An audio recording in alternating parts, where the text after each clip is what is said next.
अब हम बात करेंगे संसद के सदस्यों की योग्यताएं क्या होती हैं, कौन व्यक्ति संसद का सदस्य बन सकता है।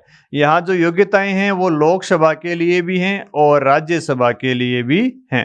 यानी लोकसभा और राज्यसभा दोनों के लिए समान ही योग्यताएं हैं। जहाँ फर्क आएगा वहाँ हम बता देंगे, आयु वाले पैरामीटर में फर्क है। और अयोग्यताएं भी लोकसभा और राज्यसभा के लिए समान है, और स्थान जो रिक्त होंगे वो भी दोनों के लिए समान ही प्रावधान किए गए हैं। तो चलिए अब हम देखते हैं लोकसभा और राज्यसभा यानी संसद के सदस्यों को क्या योग्यताएं हैं, संसद का सदस्य बनने के लिए क्या क्या योग्यताएं होनी चाहिए। तो संसद का सदस्य बनने के लिए जो योग्यताएं दी गई है वो अनुच्छेद 84 में दी गई हैं। हालांकि अनुच्छेद नहीं पूछते हैं, सिर्फ यही पूछते हैं योग्यताएं कौन योग्य होगा कौन नहीं होगा, लेकिन फिर भी थोड़ा बहुत अगर आप याद रख सकते हो तो रख लेना चाहिए। और चलिए बात करते हैं संसद के सदस्यों की योग्यताओं की। तो संसद के सदस्य बनने के लिए कौन योग्य होगा, इसका निर्धारण एक तो नागरिकता के आधार पर तय किया गया है कि जो व्यक्ति भारत का नागरिक होगा वो संसद का सदस्य बन सकता है। भारत का नागरिक होना आवश्यक है। संसद का सदस्य बनने के लिए क्या होना चाहिए, भारत का नागरिक होना चाहिए। और दूसरी बात कही गई है इसी में ही कि वो तीसरी अनुसूची में दी गई शपथ उसको लेनी आवश्यक है। अगर कोई व्यक्ति संसद का सदस्य बनता है तो तीसरी अनुसूची में जो शपथ दी गई है वो शपथ उसको लेनी होगी। ये पहला प्रावधान किया गया है। तो भारत का नागरिक होना चाहिए कोई व्यक्ति संसद का सदस्य बनने के लिए, तीसरी अनुसूची में दी गई शपथ लेनी चाहिए। फिर आता है आयु का मसला। तो आयु में लोकसभा में देखो कितनी आयु चाहिए और राज्यसभा में कितनी आयु चाहिए। राज्यसभा में आयु का 30 साल दिया हुआ प्रावधान, लोकसभा में 25 वर्ष का होना चाहिए। अगर कोई व्यक्ति 25 वर्ष का है तो वो लोकसभा का सदस्य बन सकता है, अगर कोई 30 वर्ष का है तो वो राज्यसभा का सदस्य बन सकता है। दोनों में यहाँ पे फर्क है। लोकसभा का सदस्य बनने के लिए आयु 25 साल, राज्यसभा के लिए 30 साल। तो ये आपको सरल सा मामला है तो याद हो जाएगा। फिर और क्या योग्यताएं तय की गई हैं, और ये कहा गया कि भाई और योग्यताएं कौन तय करेगा, संसद कानून बनाकर योग्यताएं तय कर देगा। तो संसद ने क्या कोई कानून बनाया है क्या योग्यता और अयोग्यता निर्धारित करने के लिए? संसद ने लोक प्रतिनिधित्व अधिनियम 1951 बनाया है, जिसमें सदस्यों की योग्यताएं भी दी गई हैं, अयोग्यताओं के प्रावधान भी दिए गए हैं। तो संसदीय विधि में उल्लेखित योग्यताओं की बात की गई है। संसद में कौन सी विधि बनाई है? लोक प्रतिनिधित्व अधिनियम, लोक प्रतिनिधित्व अधिनियम 1951। भाई मैंने आपको पहले ही बताया था लोक प्रतिनिधित्व अधिनियम नाम से 2 अधिनियम हैं, एक 1950 का है, एक 1951 का है। 50 वाले में तो क्या क्या प्रावधान है, जैसे परिसीमन आयोग का प्रावधान है, लोकसभा की सीटों की संख्या दी गई है राज्यवार, और इसमें क्या है, इसमें सदस्यों की योग्यताएं अयोग्यताएं, चुनाव की प्रक्रिया, इससे संबंधित मामले दिए हुए हैं। तो लोक प्रतिनिधित्व अधिनियम 1951 में क्या प्रावधान है योग्यता के लिए? इसमें कहा गया है, पहली प्रावधान तो ये किया गया है, जैसे आपने नरेंद्र मोदी को देखा होगा, कहाँ के रहने वाले हैं और कहाँ से चुनाव लड़ते हैं? गुजरात के रहने वाले हैं। लोकसभा का चुनाव कहाँ से लड़ते हैं? उत्तर प्रदेश के वाराणसी से। राहुल गांधी का आपने नाम सुना है, राहुल गांधी चुनाव कहाँ से लड़ते हैं? केरल के वायनाड से। और कहाँ से लड़ा इस बार? रायबरेली से उन्होंने चुनाव लड़ा है। रहने वाले कहाँ के हैं? दिल्ली के हैं। तो क्या कोई व्यक्ति पूरे देश में कहीं भी चुनाव लड़ सकता है क्या? तो उत्तर है हाँ, लेकिन शर्त क्या है कि उसका किसी भी लोकसभा क्षेत्र में मतदाता के रूप में वो पंजीकृत होना चाहिए। भाई किसी व्यक्ति का अपने जहाँ रहता है वहाँ पर वोटर लिस्ट में उसका अगर नाम है तो वो व्यक्ति पूरे देश में कहीं भी लोकसभा का चुनाव लड़ सकता है। तो पहला योग्यता क्या निर्धारित की गई है कि उसका वोटर लिस्ट में नाम होना चाहिए। किसी लोकसभा क्षेत्र में वोटर लिस्ट में क्या होना चाहिए? वोटर लिस्ट में उसका नाम होना, नाम पंजीकृत होना चाहिए। ठीक है। और दूसरी बात ये की गई है कि अगर मान लीजिए कोई SC ST का व्यक्ति है और वो SC ST की जो आरक्षित सीट हैं उन पर चुनाव लड़ना चाहता है, तो वो किसी राज्य में SC ST का व्यक्ति होना चाहिए, उसके पास SC ST का जाति प्रमाण पत्र होना चाहिए, तो वो SC ST के लिए आरक्षित की गई सीटों पर निर्वाचन लड़ सकता है, अन्यथा वो सामान्य सीट पर लड़ सकता है। तो SC और ST के लिए जो आरक्षित सीटें बताई थी मैंने 84 और 47, उन पर चुनाव लड़ने के लिए व्यक्ति के पास किसका प्रमाण पत्र होना चाहिए? अनुसूचित जाति और जनजाति का प्रमाण पत्र होना चाहिए, तब भी वह आरक्षित सीट पर चुनाव लड़ सकता है, अन्यथा नहीं लड़ सकता। तो ये सांसदों की योग्यताएं हैं, ये आपको आनी चाहिए कि नागरिक कहाँ का होना चाहिए, आयु कितनी होनी चाहिए, और संसद ने विधि में क्या क्या लिखी हुई है। 2-3 बातें हैं। इसके बाद में हम चर्चा करेंगे संसद के सदस्यों की अयोग्यताओं की, कि वो कब अयोग्य होते हैं। ये अनुच्छेद 84 में दिया गया है, सिर्फ अनुच्छेद 84 में क, ख और ग में 3 बातें दी गई हैं। फिर बात करेंगे संसद सदस्यों की अयोग्यताओं की, यानी डिस्क्वालिफिकेशन की। पहले जो बात थी वो तो क्या थी? क्वालिफिकेशन की, और यहाँ पे बात की गई है डिस्क्वालिफिकेशन की। कोई संसद का सदस्य डिस्क्वालीफाई कब होगा? तो संसद के सदस्यों की जो अयोग्यता से संबंधित प्रावधान है वो अनुच्छेद 102 में दे रखे हैं। कहाँ पे दे रखे हैं? 2 में। योग्यता से संबंधित प्रावधान 84 में, अयोग्यता से संबंधित प्रावधान दे रखे हैं 102 में। आपने पिछले साल देखा होगा राहुल गांधी को अयोग्य ठहरा दिया था। सूरत की एक कोर्ट ने उनको 2 वर्ष से ज्यादा की सजा सुनाई थी और उनके बाद में उनको लोकसभा की सदस्यता से डिस्क्वालीफाई कर दिया था। तो उसका प्रावधान भी इसी अनुच्छेद में है। देखो कहाँ पे है? संसद द्वारा निर्मित विधि से भी किसी सदस्य को कर सकते हैं, डिस्क्वालीफाई कर सकते हैं। तो इसकी हम चर्चा करेंगे। लालू प्रसाद यादव को भी कोर्ट ने 2 वर्ष से ज्यादा की सजा सुनाई थी, तो उनको भी संसद की सदस्यता से हाथ धोना पड़ा था। तो कई प्रकार के डिस्क्वालिफिकेशन के प्रावधान किए गए हैं। तो आइए देखते हैं कौन कौन से प्रावधान हैं जो किसी सदस्य को लोकसभा या राज्यसभा की सदस्य के लिए अयोग्य ठहराते हैं। ध्यान रखना, यहाँ पे संसद के सदस्य के लिए अयोग्यता है, लोकसभा के लिए भी वही है, राज्यसभा के लिए भी वही। तो पहली सदस्यता देखते हैं। पहला प्रावधान देखते हैं, लाभ का पद। अगर कोई व्यक्ति लाभ का पद धारण करता है तो वो व्यक्ति संसद की सदस्यता के लिए अयोग्य हो जाता है। कोई व्यक्ति लाभ का पद प्राप्त करता है तो वो क्या हो जाएगा? लाभ का पद धारण करने वाला व्यक्ति संसद की सदस्यता के लिए क्या हो जाएगा? अयोग्य हो जाएगा। भाई पहली बात तो है कि लाभ का पद क्या है, और दूसरी बात है कि लाभ का पद धारण करने से अयोग्य कैसे होता है। तो हम इस बात को समझते हैं। देखो, हमारे देश में संसदीय शासन प्रणाली है, आप जानते हो। संसदीय शासन प्रणाली का क्या सिद्धांत होता है? संसदीय शासन प्रणाली का मतलब है जो व्यवस्थापिका होती है ना, व्यवस्थापिका मान लो, या इसको अपन क्या बोलते हैं? संसद बोलते हैं। व्यवस्थापिका या संसद से किसका निर्माण होता है? कार्यपालिका का निर्माण होता है। व्यवस्थापिका बोल दो या संसद बोल दो, दोनों का एक ही मतलब है। यहाँ से कार्यपालिका का निर्माण होता है और संसद क्या करती है? इस कार्यपालिका पर नियंत्रण रखती है। क्या रखती है? नियंत्रण रखती है, इसको उत्तरदायी बनाती है। कार्यपालिका को किसके प्रति उत्तरदायी रखती है? संसद के प्रति। कौन रखती है? संसद। यानी संसद के सदस्य सरकार को अपने नियंत्रण में रखते हैं। कैसे रखते हैं? प्रश्न पूछ कर रखते हैं, प्रश्नकाल के माध्यम से कोई प्रस्ताव ला के रख देते हैं, निंदा प्रस्ताव कर देते हैं, ध्यान आकर्षण प्रस्ताव के द्वारा अनेक तरीके दिए गए हैं जिनके माध्यम से संसद या व्यवस्थापिका के सदस्य कार्यपालिका को अपने नियंत्रण में रखते हैं, उत्तरदायी बनाए रखते हैं। ठीक है, ये संसदीय शासन का एक सिद्धांत है। अब दूसरा बात है कि लाभ का पद होता है। लाभ का पद देता कौन है? लाभ का पद सरकार देती है। यानी कार्यपालिका क्या कर सकती है? किसी व्यक्ति को लाभ का पद दे सकती है, लाभ का पद दे सकती है।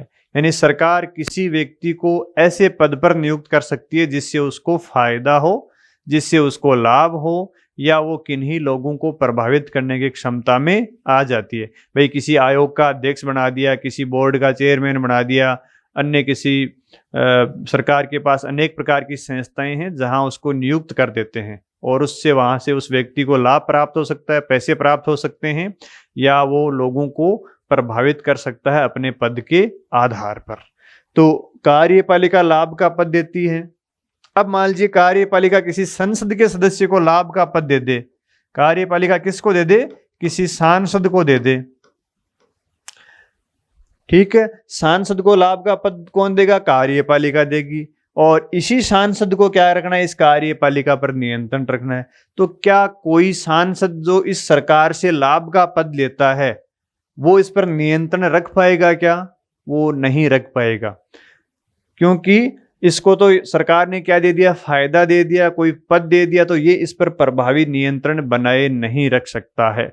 ये यहाँ पे हितों का टकराव हो जाता है। कैसे? ये सांसद तो इसको छूट दे देगा और ये कार्यपालिका होती है वो सांसद को लाभ का पद दे देगी, यानी इसको भी फायदा मिलेगा, इसको भी फायदा मिलेगा। यहाँ पे संसदीय शासन का सिद्धांत तो क्या हो जाएगा?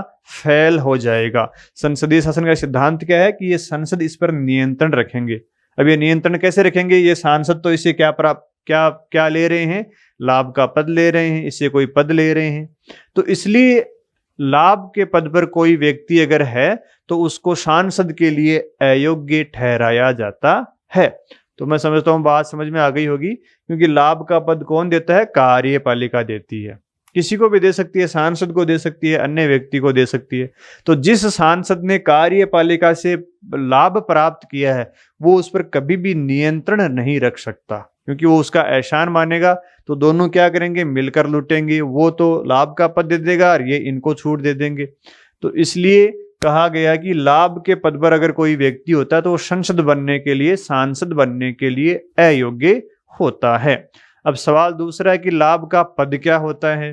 तो न्यायालय ने यह कहा कि भाई लाभ का पद वो होता है जिसमें सरकार के कोई पद होता है और वहां से व्यक्ति को लाभ प्राप्त होता है, या व्यक्ति कोई अन्य व्यक्तियों को प्रभावित करने की क्षमता रखता है, ऐसा कोई पद अगर होता है तो वो लाभ का पद होता है।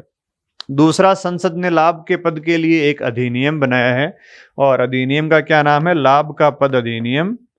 लाभ का पद अधिनियम 1959। तो संसद ने क्या किया? जिन पदों को इस अधिनियम में रख दिया, यानी जिन जिन पदों को यहां रख दिया वो तो लाभ के पद से बाहर हो गए और बाकी सारे पद क्या हो गए? लाभ के पद हो गए। जैसे संसद ने इस अधिनियम में किसको रख दिया? मंत्री को रख दिया। कहा कि भाई मंत्री का पद लाभ का पद नहीं है। मंत्री को रख दिया, राज्यपाल को रख दिया, और ऐसे बहुत सारे पद हैं जिनको इस अधिनियम के अंतर्गत रख दिया। तो जिन पदों को संसद ने विधि के अंतर्गत रख दिया उनके अलावा बाकी सारे पद क्या हैं? लाभ के पद हैं। इसका कोई क्राइटेरिया नहीं है। जैसे एक चपरासी होता है सरकार में, वो लाभ के पद पर होता है, जबकि जो मंत्री होता है वो लाभ के पद पर नहीं होता है। तो चपरासी के पास तो क्या होता है? कुछ नहीं होता। मंत्री के पास बहुत सारी सुख सुविधाएं होती हैं, फिर भी वो लाभ के पद से बाहर है। एक टीचर होता है, लाभ के पद पर है। एक पटवारी होता है, लाभ के पद पर होता है। मंत्री लाभ के पद पर नहीं है। तो जिन पदों को इस अधिनियम के अंतर्गत रख दिया गया है वो लाभ के पद के दायरे में नहीं आते हैं, और जो पद इस अधिनियम से बाहर हैं वो सारे लाभ के पद। तो लाभ के पद का कोई क्राइटेरिया नहीं है। तो इसलिए जो व्यक्ति लाभ का पद धारण करेगा वो सांसद के लिए भी अयोग्य है। पहली बात तो ये हो गई है। अब दूसरी बात करते हैं। दूसरी अयोग्यता कहाँ निर्धारित की गई है? दूसरी बात की गई है विकृत चित्त। अगर कोई व्यक्ति विकृत चित्त है, विकृत चित्त का मतलब पागल है, तो वो व्यक्ति भी सांसद बनने के लिए अयोग्य है। अब सवाल ये है कि विकृत चित्त कौन बताएगा कि कोई व्यक्ति पागल है या नहीं है? क्या मीडिया बताएगी, या सरकार बताएगी, या कोई सरकारी संस्थान बताएगा? कौन बताएगा? मीडिया को अगर छूट दे दे तो वो तो हर किसी को विकृत चित्त बता सकते हैं। सरकार को अगर दे देंगे भी आप बताइए, तो सरकार भी जो विरोधी व्यक्ति होते हैं, विपक्षी दल के पार्टी के नेता होते हैं, उनको सबको ही क्या कर सकती है? वो कह देगी सभी विकृत चित्त हैं। आपने उदाहरण भी देखा होगा हमारे यहाँ पे मीडिया के द्वारा सरकार में जो बैठे लोग हैं उन्होंने राहुल गांधी के बारे में प्रोपागेंडा चला रखा है कि वो पप्पू हैं, जबकि वो सरकार में वर्तमान में जो लोग हैं उनसे सबसे ज्यादा पढ़े लिखे हैं। कभी वो विभाजनकारी बात नहीं करते, कभी वो धर्म के आधार पर बांटने की बात नहीं करते, लेकिन सरकार में जो लोग बैठे हैं सरकार के प्रभाव के कारण मीडिया के द्वारा उनको पप्पू कहा जाता है, यानी विकृत चित्त कहा जाता है, पागल कहा जाता है। तो मेरे यहाँ ये कहने का मतलब ये है कि विकृत चित्त कौन बताएगा कि विकृत चित्त कौन होता है। तो विकृत चित्त बताने का काम किसका है? न्यायालय का है।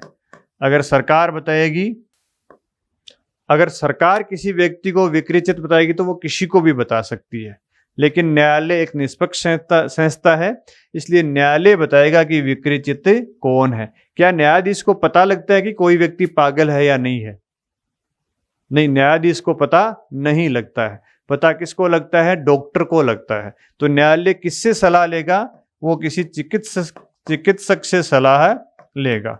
डॉक्टर से सलाह लेने के बाद में न्यायालय घोषित करेगा कि कोई व्यक्ति विकृत चित्त है या नहीं है। तो अगर न्यायालय किसी व्यक्ति को डॉक्टर की सलाह से विकृत चित्त घोषित कर देता है तो वो व्यक्ति सांसद बनने के लिए अयोग्य हो जाता है। तो यहाँ कंफ्यूजन नहीं है, मेरे हिसाब से बात आपके समझ में आ गई होगी। फिर आती है अनुच्छेद 102 ग में।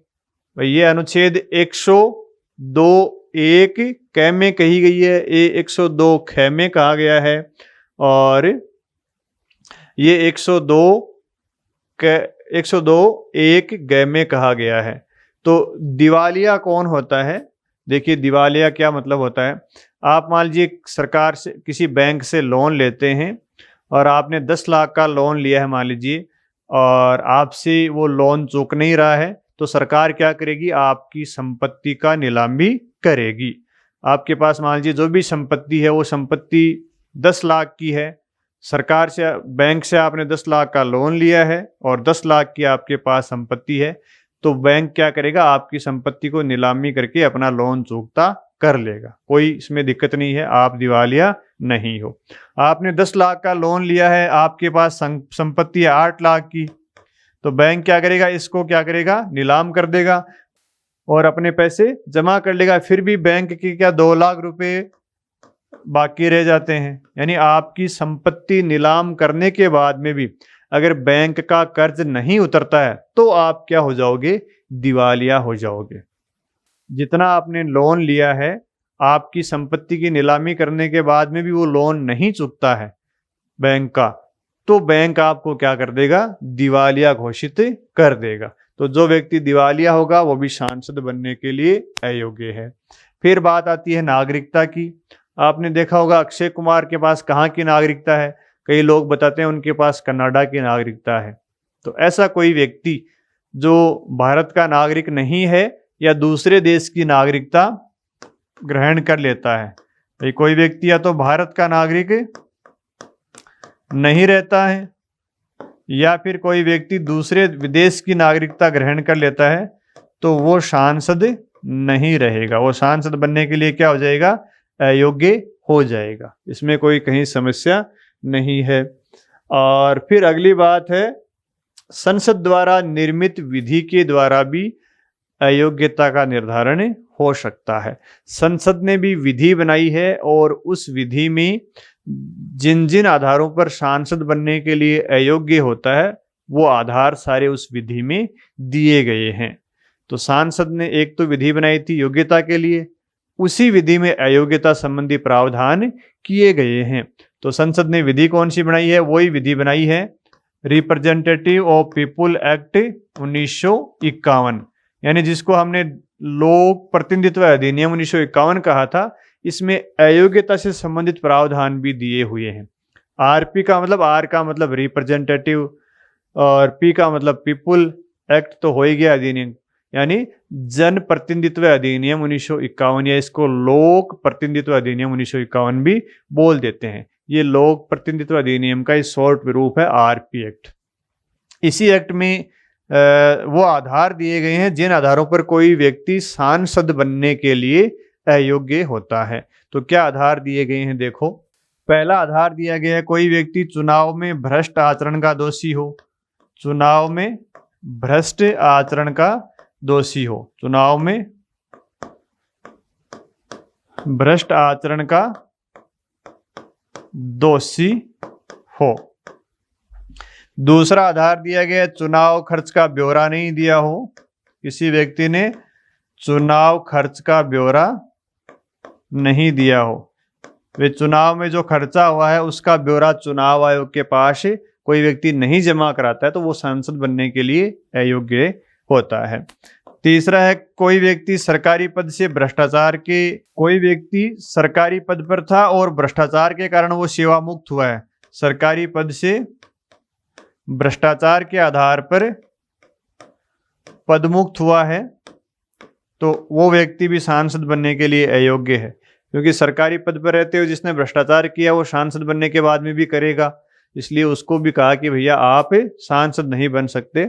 और चौथा मामला है, अगर किसी मामले में कोई व्यक्ति 2 साल से अधिक सजा का, अगर किसी व्यक्ति को किसी मामले में 2 साल से या अगर किसी व्यक्ति को किसी मामले में न्यायालय के द्वारा 2 वर्ष या 2 वर्ष से अधिक सजा सुना देता है तो वो व्यक्ति सांसद के लिए अयोग्य हो जाता है। जैसे आपको राहुल गांधी का उदाहरण याद होगा, ताज़ा ताज़ा ये मामला है, उनको सूरत के कोर्ट ने 2 वर्ष से ज़्यादा की सज़ा सुनाई थी तो उनको सांसद के पद से डिस्क्वालीफाई कर दिया था। तो 2 वर्ष से अधिक अगर आपको सजा होती है तो भी आपको सांसद बनने के लिए अयोग्य ठहरा दिया जाता है। और कोई व्यक्ति अगर लाभ का पद धारण करता है तो लाभ वाले को भी सांसद नहीं बनाया जाएगा, लाभ का पद धारण करता है। कोई व्यक्ति छुआछूत करता है, अस्पृश्यता फैलाता है, छुआछूत की बात करता है तो भी उसको सांसद बनने के लिए अयोग्य ठहरा दिया जाएगा। ये सारे प्रावधान कहाँ किए गए हैं? संविधान में किए गए हैं क्या? नहीं, ये कहाँ किए गए हैं? संसद के द्वारा निर्मित विधि में किए गए हैं। यानी लोक प्रतिनिधित्व अधिनियम 1951 में अयोग्यता के आधार दिए गए हैं। और अगला जो आधार दिया गया है अनुच्छेद 102(2) में, ये सारे आधार तो कहाँ हैं? अनुच्छेद 102(1) में, और ये कहाँ है? अनुच्छेद 102(2) में दिया हुआ है।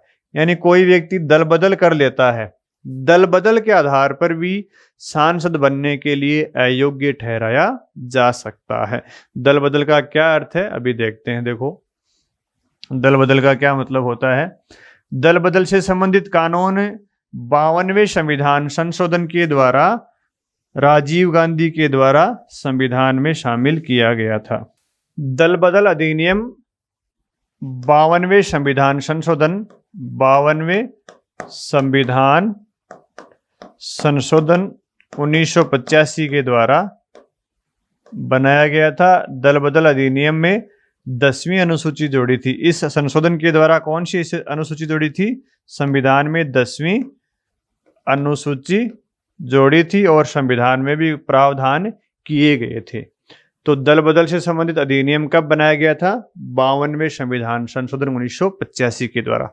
इसके द्वारा संविधान में एक तो 10वीं अनुसूची जोड़ दी और अनुच्छेद, संविधान के कई अनुच्छेदों में भी प्रावधान दल बदल से संबंधित किए गए हैं। तो अगर कोई व्यक्ति दल बदल का दोषी पाया जाता है तो वो भी सांसद बनने के लिए अयोग्य होता है। तो दल बदल के द्वारा कैसे अयोग्यता का निर्धारण होता है? तो देखो, दल बदल से संबंधित क्या प्रावधान है। अगर कोई व्यक्ति किसी दल के टिकट पर निर्वाचित होकर आया है, दल के टिकट पर निर्वाचित होकर आया है और वो दल के सदस्यता छोड़ दे, वो दल की सदस्यता छोड़कर दूसरे दल में शामिल हो जाए तो वो सांसद बनने के लिए क्या हो जाएगा? अयोग्य हो जाएगा। दूसरे दल की सदस्यता ग्रहण करता है, कोई लोकसभा का सदस्य हो, वो किसी दल के टिकट पर निर्वाचित होकर आया है और वो अपने दल की सदस्यता छोड़कर दूसरे दल को सदस्यता ग्रहण कर लेता है तो वो अयोग्य हो जाएगा। पहली कंडीशन तो ये है। और दूसरी कंडीशन है, कोई निर्दलीय सांसद होता है जो बिना दल के ही जीत कर आया है, अगर वो किसी दल में शामिल हो जाता है, दल में शामिल हो जाता है, तो भी वो अयोग्य हो जाएगा। भाई जो निर्दलीय जीता है, किसी भी दल का नहीं है, वो जीतने के बाद में किसी दल की सदस्यता ग्रहण कर लेगा तो वो अयोग्य हो जाता है। और तीसरी कंडीशन है, कोई मनोनीत सदस्य होता है राज्यसभा में, लोकसभा में, अगर वो 6 माह के बाद में, 6 माह पहले किसी दल की सदस्यता ग्रहण कर ले तो कोई समस्या नहीं है, 6 माह के बाद अगर वो किसी दल की सदस्यता लेता है तो भी वो अयोग्य हो जाएगा। याद रखने की बात है, मनोनीत सदस्य अगर 6 महीने के अंदर अंदर किसी दल में शामिल होता है तो कोई समस्या नहीं है, 6 महीने के बाद में किसी दल में शामिल होता है तो उसकी सदस्यता समाप्त हो जाएगी। और चौथी बात है, अगर कोई सदस्य व्हीप का उल्लंघन करता है, व्हीप का उल्लंघन करता है, तो भी वो दल बदल अधिनियम के अंतर्गत सांसद के लिए अयोग्य हो जाएगा। अब सवाल है कि व्हिप क्या होता है, तो ये तीनों बातें समझ में आ गई होगी। व्हिप के बारे में जानकारी प्राप्त करेंगे। अगर कोई दल के टिकट पर निर्वाचित होकर आता है और वो दल की सदस्यता से त्यागपत्र देके दूसरे दल में शामिल होता है तो वो अयोग्य हो जाएगा। निर्दलीय किसी दल में शामिल हो जाएगा तो ये अयोग्य हो जाएगा। मनोनीत सदस्य 6 माह के बाद सदस्यता ग्रहण करेगा किसी दल की तो अयोग्य हो जाएगा। और चौथी बात है, व्हिप का उल्लंघन करता है तो भी वो दल बदल अधिनियम के अंतर्गत अयोग्य हो जाएगा। व्हिप का क्या मतलब होता है? व्हिप को क्या बोलते हैं? सचेतक बोलते हैं।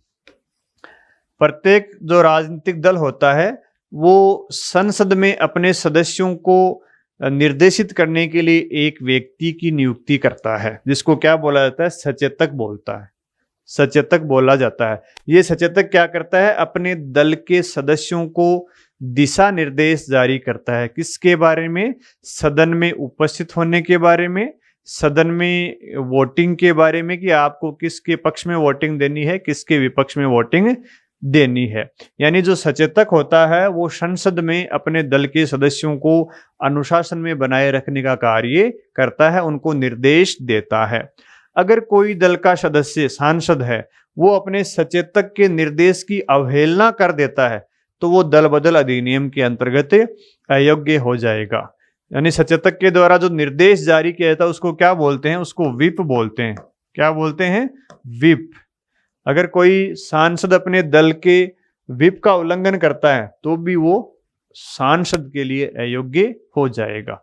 व्हिप का क्या मतलब होता है? जो दल के सचेतक के द्वारा दिया जाने वाला निर्देश है कि आपको संसद में उपस्थित होना है, नहीं होना है, किसी विधेयक के पक्ष में बोलना है, विपक्ष में बोलना है, वोटिंग के बारे में निर्देश दे सकता है कि वोटिंग से अनुपस्थित रहना है या वोट किसके पक्ष में डालना है। वो निर्देश क्या कहलाते हैं? व्हिप कहलाते हैं। उनका कोई उल्लंघन करता है तो सदस्य दल बदल के अंतर्गत अयोग्य हो जाएगा। तो ये दल बदल से संबंधित बात थी और ये सांसद के लिए अयोग्यता से संबंधित प्रावधान है। अभी आपको अयोग्यता संबंधित प्रावधान याद होने चाहिए। कैसे? भाई 4 दे देगा, पूछ लेगा कि कौन सा दल अयोग्यता का आधार नहीं है, है ना? तो लाभ का पद है, विकृत चित्त है, दिवालियापन है, नागरिक नहीं होना है। ये सारे प्रावधान 5-6 प्रावधान आपको याद होने चाहिए। अब सवाल ये उठता है कि ये दल बदल के सांसदों की अयोग्यता के जो आधार दिए गए हैं, इनके आधार पर किसी सांसद को कौन अयोग्य ठहरा सकता है? अयोग्यता का निर्धारण कौन करता है? भाई आधार तो ये हो गए कि इन आधारों पर अयोग्य ठहराया जाएगा, लेकिन अयोग्य कौन ठहराएगा? प्रधानमंत्री ठहराएगा या लोकसभा का अध्यक्ष ठहराएगा, राष्ट्रपति ठहराएगा या निर्वाचन आयोग ठहराएगा या न्यायालय ठहराएगा? कौन उनको अयोग्य ठहराएगा? इसी बात के लिए प्रावधान किए गए हैं अनुच्छेद 103 में। और अनुच्छेद 103 में अयोग्यता से संबंधित निर्धारण की, निर्णय लेने की शक्ति किसके पास दी गई है?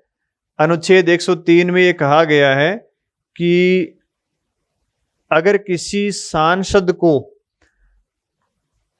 अनुच्छेद 102 के एक क्लॉज के जो प्रावधान है उनके अनुसार अगर अयोग्य ठहराया जाता है, उनके अनुसार अयोग्य ठहराया जाता है, यानी किसी व्यक्ति को जो सांसद है उनको इन आधार पर, इस आधार पर, इस आधार पर और इस आधार पर अगर अयोग्य ठहराया जाता है तो अयोग्यता का निर्णय कौन करेगा? भारत का राष्ट्रपति करेगा। कौन करेगा? भारत का राष्ट्रपति। भारत का राष्ट्रपति करेगा। किन आधारों पर? जो आधार संविधान में लिखे गए हैं, यानी जो आधार सांसद को अयोग्य ठहराने के संविधान में लिख दिए गए हैं, यानी अनुच्छेद 102(1) कैसे लेकर ढ तक, तो उस व्यक्ति को अयोग्य ठहराने का काम कौन करेंगे? भारत के राष्ट्रपति करेंगे। ठीक है, अंतिम निर्णय किसका होगा? भारत के राष्ट्रपति का ही होगा। लेकिन क्या भारत के राष्ट्रपति अपने आप कर देंगे, किसी से सलाह लेंगे? तो भारत के राष्ट्रपति भारत के निर्वाचन आयोग के से सलाह लेंगे। कहाँ से सलाह लेंगे? भारत के निर्वाचन आयोग से सलाह लेंगे। और अंतिम निर्णय किसका होगा? अंतिम निर्णय राष्ट्रपति का ही होगा। लेकिन राष्ट्रपति क्या करेंगे? भारत के निर्वाचन आयोग से क्या लेंगे? सलाह लेंगे। निर्वाचन आयोग की सलाह से ही इन आधारों पर किसी व्यक्ति को अयोग्य ठहराया जा सकता है। ये प्रावधान किए गए हैं अनुच्छेद 103 में। तो बात समझ में आ गई होगी कि संविधान में जो प्रावधान दिए गए हैं अयोग्य ठहराने के, उनके आधार पर निर्णय कौन करेगा? यानी एक अनुच्छेद 101(a) से ये जो प्रावधान किए गए हैं इनके लिए तो निर्धारण करेगा भारत का राष्ट्रपति अगर कोई व्यक्ति अयोग्य है। और अगर कोई व्यक्ति दल बदल के आधार पर अयोग्य है तो इसका निर्धारण कौन करेंगे? इसका निर्धारण लोकसभा के अध्यक्ष करेंगे। कौन करेंगे? लोकसभा के अध्यक्ष निर्णय करेंगे। अगर कोई व्यक्ति दल बदल के आधार पर योग्य है या अयोग्य है, निर्णय कौन करेगा? लोकसभा का अध्यक्ष करेगा। और यहाँ जो प्रावधान दिए गए हैं इनके आधार पर योग्य है अयोग्य, इसका निर्धारण कौन करेगा? भारत का राष्ट्रपति करेगा। लेकिन किसकी सलाह से करेगा? भारत के निर्वाचन आयोग की सलाह से करेगा। इसके बाद में अगला जो बिंदु है वो आता है, देखिए कौन सा बिंदु दिया हुआ है। अगला बिंदु है स्थानों का रिक्त होना, कि किसी सांसद का स्थान लोकसभा में कैसे रिक्त होगा। इसके बारे में प्रावधान किए गए हैं अनुच्छेद 101 में, कि किसी व्यक्ति का लोकसभा में स्थान कैसे रिक्त होगा, इसके लिए क्या कंडीशन है। आइए देखते हैं लोकसभा में स्थानों के रिक्त होने की क्या क्या कंडीशन दी हुई हैं। तो अयोग्यता का निर्णय कौन लेता है? राष्ट्रपति लेता है। जो अनुच्छेद 102(1) में प्रावधान दिए गए हैं उनके लिए तो राष्ट्रपति लेता है, निर्वाचन आयोग की सलाह से लेता है। और अगर दल बदल के आधार पर कोई व्यक्ति अयोग्य हो रहा है, यानी अनुच्छेद 102(2) के आधार पर, तो लोकसभा का अध्यक्ष लेता है। राष्ट्रपति सलाह किससे लेगा? निर्वाचन आयोग से सलाह लेता है, निर्वाचन आयोग की सलाह से करेगा। अंतिम निर्णय किसका होगा? राष्ट्रपति का ही अंतिम निर्णय होता है। फिर देखते हैं पद रिक्त कब होंगे। तो संसद में स्थान रिक्त कैसे होंगे? अनुच्छेद 101 में प्रावधान किए गए। तो पहला जो प्रावधान है वो है दोहरी सदस्यता के आधार पर, यानी कोई एक व्यक्ति 2 सदनों का सदस्य नहीं हो सकता। 2 सदनों का सदस्य हो जाएगा तो उसकी सदस्यता जाएगी, लेकिन कौन से सदन की जाएगी, कितने दिन में जाएगी, ये हम अभी देख लेते हैं। तो दोहरी सदस्यता का पहला मामला तो आता है संसद के लिए। पहला मामला तो किसके लिए दिया हुआ है कि संसद में भी तो 2 सदन हैं भाई, हमारे जो संसद है उसमें भी 2 सदन हैं। और 2 सदन, एक तो संसद का भी हो सकता है व्यक्ति सदस्य, या किसी विधानसभा का भी हो सकता है, या विधान परिषद का हो सकता है। अगर कोई व्यक्ति संसद के, पहली बात तो यही है कि कोई व्यक्ति के पास दोहरी सदस्यता नहीं होगी, यानी कोई व्यक्ति 2 सदनों का सदस्य नहीं हो सकता। अब मान लीजिए कोई व्यक्ति राज्यसभा का सदस्य भी बन गया, कोई व्यक्ति लोकसभा का भी सदस्य बन गया, तो दोहरी सदस्यता के बारे में निर्णय कैसे होंगे? संसद ने इसके लिए विधि बनाई हुई है, उस विधि के अनुसार निर्णय किया जाता है। और संसद के अनुसार जो संसद ने जो विधि बनाई है उस विधि में 10 दिन का टाइम दिया गया है कि अगर कोई व्यक्ति संसद के 2 सदनों का सदस्य हो जाता है तो उसको कितने दिन में बताना पड़ेगा? उसको 10 दिन में बताना पड़ेगा कि आप कौन से सदन के सदस्य रहोगे। 10 दिन में वो बता देगा कि मैं इस सदन का सदस्य रहूँगा या राज्यसभा का रहूँगा या लोकसभा का सदस्य रहूँगा। तो अगर कोई व्यक्ति 10 दिन में नहीं बताता है तो उसकी राज्यसभा की सदस्यता चली जाएगी। अब इसको आप याद कैसे रख सकते हो? भाई राज्यसभा का चुनाव तो कम खर्चीला होता है, लोकसभा का चुनाव ज़्यादा खर्चीला होता है, उसमें ताम झाम ज़्यादा होते हैं, ज़्यादा उसमें संसाधन लगते हैं, क्योंकि लोकसभा का चुनाव जनता करती है, राज्यसभा का चुनाव निर्वाचित विधायक करते हैं। तो इसलिए इसकी सदस्यता चली जाएगी क्योंकि इसमें खर्चा ज़्यादा नहीं होता है। दूसरी कंडीशन है, मान लीजिए कोई व्यक्ति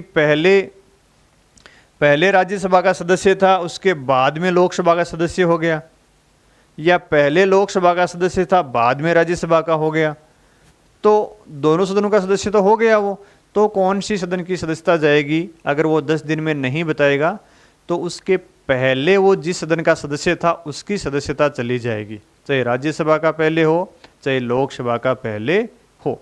जिस सदन का वो पहले सदस्य बना था वो सदस्यता उसकी जाएगी, बाद वाले सदन की सदस्यता उसके पास रहेगी। कब? जब वो थोड़े दिनों बाद में 2 सदनों का सदस्य बनता है। ठीक है। फिर तीसरी कंडीशन आती है कि कोई व्यक्ति एक लोकसभा के अंतर्गत 2 सीटों का प्रतिनिधित्व होता है। जैसे राहुल गांधी मान लीजिए वायनाड से भी जीत जाते हैं और रायबरेली से भी जीत जाते हैं, तो वो 2 सीटों पर निर्वाचित हो जाते हैं। तो 10 दिन में अगर वो नहीं बताएंगे कि मैं कौन सी सीट का प्रतिनिधित्व करूंगा, तो ये दोनों सीटों उसकी रिक्त हो जाएंगी, दोनों से उसकी सदस्यता चली जाएगी। तो ये 3 ऐसी कंडीशन है जिसमें दोहरी सदस्यता की बात की गई है। याद रखने वाली बात है कि 10 दिन में बताना पड़ेगा। ठीक है।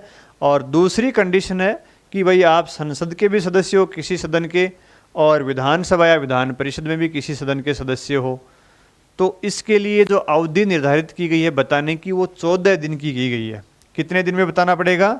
14 दिन में। और इसकी अवधि ये निर्धारित किसने की है? राष्ट्रपति के नियमों में की गई है। ये अवधि राष्ट्रपति ने की है नियम बनाकर, यानी 14 दिन की जो अवधि है वो तो किसने निर्धारित की है? भारत के राष्ट्रपति के नियमों से निर्धारित की गई है। यहाँ 10 दिन की अवधि किसके द्वारा निर्धारित की गई है? संसद की विधि के द्वारा, संसद की विधि के द्वारा निर्धारित की गई है कि 10 दिन में आपको बताना पड़ेगा। यहाँ कितने दिन में बताना पड़ता है? 14 दिन में। अगर कोई व्यक्ति संसद और विधानसभा दोनों का सदस्य है तो उसको 14 दिन में बताना पड़ता है कि आप किसके सदस्य रहोगे। अगर 14 दिन में नहीं बताता है तो किसकी सदस्यता जाएगी?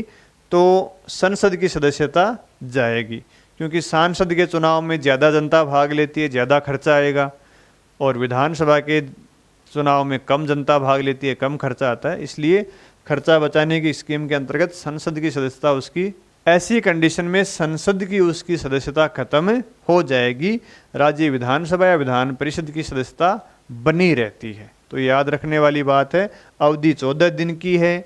14 दिन की अवधि किसने निर्धारित की है? राष्ट्रपति के नियमों के द्वारा। यहाँ अवधि कितने दिन की है? 10 दिन की। और किसने निर्धारित की है? संसद ने विधि बनाकर। तो कोई व्यक्ति 2 सदनों का सदस्य होगा तो उसकी स्थान क्या हो जाएगा? रिक्त हो जाएगा। पहली कंडीशन तो ये है। अब दूसरी कंडीशन देखते हैं। अगर कोई व्यक्ति सांसद बनने के लिए अयोग्य हो जाए, अयोग्य किसके माध्यम से होगा? अनुच्छेद 102 के अंतर्गत। अनुच्छेद 102 के अंतर्गत अयोग्य हो जाए, भाई इन कंडीशन के आधार पर अयोग्य हो जाए वो, या तो लाभ का पद धारण करता हो, या विकृचित हो जाए, दिवालिया हो जाए, नागरिक नहीं रहे, दल बदल के आधार पर हो जाए, तो भी उसकी सीट क्या हो जाएगी? यानी 102 में जो अयोग्यता दी गई हैं उनके आधार पर कोई सांसद अयोग्य होता है तो उसका स्थान क्या हो जाएगा? रिक्त हो जाएगा। यानी यहाँ पे जो अयोग्यता की बात कौन सी की गई है? 102 में जो अयोग्यता दी गई जो अभी हमने पहले पढ़ी। और फिर बात की गई है पद त्याग की। अगर कोई सांसद इस्तीफा दे देता है, अपने पद से इस्तीफा देगा तो भी क्या हो जाएगी? इसका स्थान रिक्त हो जाएगा। इस्तीफा देगा किसको? लोकसभा का सांसद है तो लोकसभा के अध्यक्ष को दे देगा, राज्यसभा का सांसद है तो राज्यसभा के सभापति को दे देगा। तो लोकसभा का अध्यक्ष या सभापति देखेगा कि जो इस्तीफा दिया है वो उसने किसी दबाव में तो आकर नहीं दिया है। इस्तीफे पर उसके लेख और हस्ताक्षर होने चाहिए, उसकी राइटिंग में होना चाहिए और उसके हस्ताक्षर होने चाहिए, तभी अध्यक्ष उसका इस्तीफा स्वीकार करता है।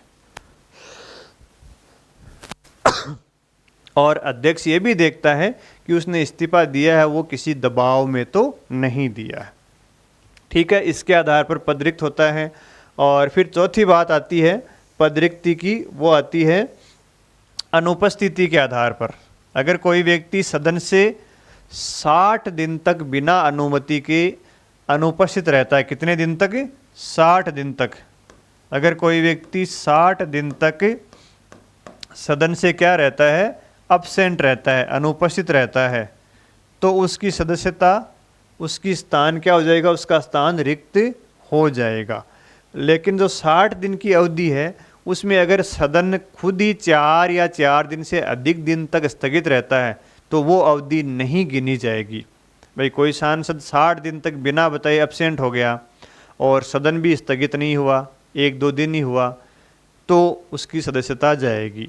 अगर 60 दिन तक सदस्य अब्सेंट है और 10 दिन तक बीच में सदन स्थगित रहा है तो उसकी सदस्यता नहीं जाएगी, क्योंकि 60 दिन की अवधि तो हुई नहीं, उसकी तो 50 दिन की अवधि ही हुई है। तो 4 या 4 दिन से ज़्यादा दिन तक अगर स्थगित रहता है सदन तो उसमें 60 दिन की अवधि में वो नहीं गिनी जाएगी। तो 60 दिन तक अगर अब्सेंट रहता है तो उसका सदन में स्थान कौन रिक्त घोषित करेगा? उसमें सदन ही करेगा। सदन क्या करेगा? उसके स्थान को रिक्त घोषित कर देगा। यहाँ पे ये अलग शब्द लिखा हुआ है सदन, इसलिए मैंने आपको बताया। चाहे तो आप अनुच्छेद 101 में जाके देख सकते हैं। इसमें अनुपस्थिति के आधार पर उसका पद रिक्त घोषित कौन करेगा? सदन करेगा, चाहे वो लोकसभा का सदन हो चाहे राज्यसभा का सदन हो। यहाँ पे कौन करता है? दोहरी सदस्यता के आधार पर संसद द्वारा बनाई गई विधि और अयोग्य होने पर राष्ट्रपति या स्पीकर करता है, और पद त्याग तो स्पीकर को देता ही है। और अनुपस्थिति के आधार पर उसका पद रिक्त घोषित कौन करेगा? सदन करता है।